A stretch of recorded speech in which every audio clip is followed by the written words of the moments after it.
O ate, ito na yung unang laban natin dito nga sa automatic washing machine. Tapos hindi pa nga nakaka-recover sa mga pa-surprise. Eto nga't meron na naman. Pero syempre, bago ngayon, hi, hello, welcome to my vlog. Sunday pa nga itong video na to. At pagkatapos talaga namin mag-almusal, inasikaso ko naman kagad yung host nitong automatic washing machine. Medyo maiksi kasi yung kasama nitong host, kaya nga dinugtungan ko pa nga ng another host. Pero hindi na nga ako nag-video para nga matapos agad dahil gusto ko na talaga makapaglaba. Grabe, hindi talaga maiwasang maging ignorante sa umpisa sa mga ganitong bagay. Kaya inabot din talaga ako ng siyam-siyam bago ko napaikot tong washing na to. Nung binili ko naman tong washing na to, tinuruan naman ako ng dicer. Pero dahil alam ko nga na hindi naman to sa akin, kaya nga hindi ko rin inintindi. Meron naman din siyang kasamang manual pero hindi ko na nga binasa dahil sobrang kapal talaga ate. Pero syempre hindi naman tayo papayag na hindi tayo makapaglaba, kaya nga pinindot ko lahat ng pwedeng pindutin. Kaya ayan, after siguro ng mga 2 hours nakapagsampay na rin ako.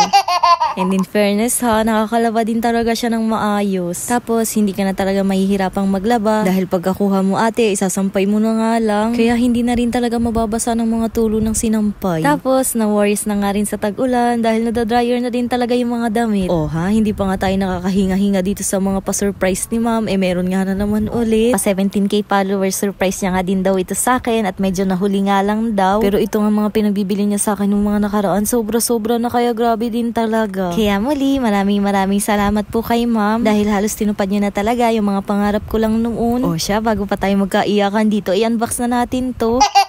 Siyempre, pag mga ganyang parcel, tuwan-tuwa talaga ang babae, oo. Kahit hindi pa nakikita kung ano ang laman, grabe na talaga ang ngiti. Kaya siguro nawiwili din talaga si ma'am na magpadala sa akin. Uy, hindi!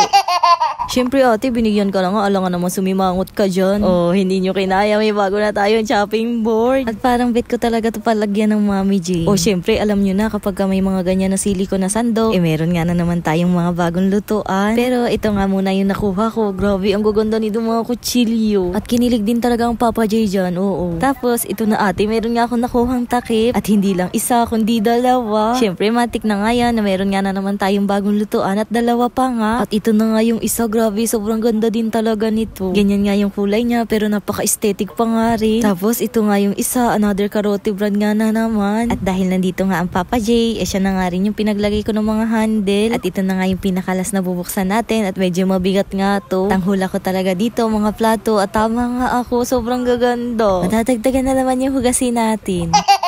Ayan, grabe, lalo nga gumanda itong mga lutuan nung nakabit na nga ng Papa J yung mga handle. Pero dahil wala na ako mapagpwestuhan itong mga bago kong lutuan, dito ko na nga lang muna sinabit sa tapat ng dining table. O kung gusto nyo rin ng mga ganito kakagandang gamit sa kusina, pwedeng nyo pong i-visit yung shop na pinabilhan ni ma'am. At hindi na talaga para mag-sugar coating dahil kitang-kita nyo naman na ang gaganda talaga ng mga pinapadala sa akin. At para naman sa mga solid supporters at followers ko dyan, abang-abang nga lang po kayo sa post ko dahil bala ko nga ipamigay yung mga luma kong gamit na okay pa or yung mga gamit ko dito sa bahay na hindi ko na nga rin ginagamit. Pero pagpasensyahan nyo na nga muna kung puro pinaglumaan nga yung maipamimigay ko dahil ate wala pa namang pambili ng bago ang babae. Kaya nga palagi ko rin talagang pinagdadasal na sana mamonetize na nga ako para nga makapag-give back naman ako sa mga solid supporters ko. Dahil syempre kung hindi nyo naman ako sinusuportahan, hindi nga ako magkakaroon ng mga blessing na ganito. Uy Meta, baka naman.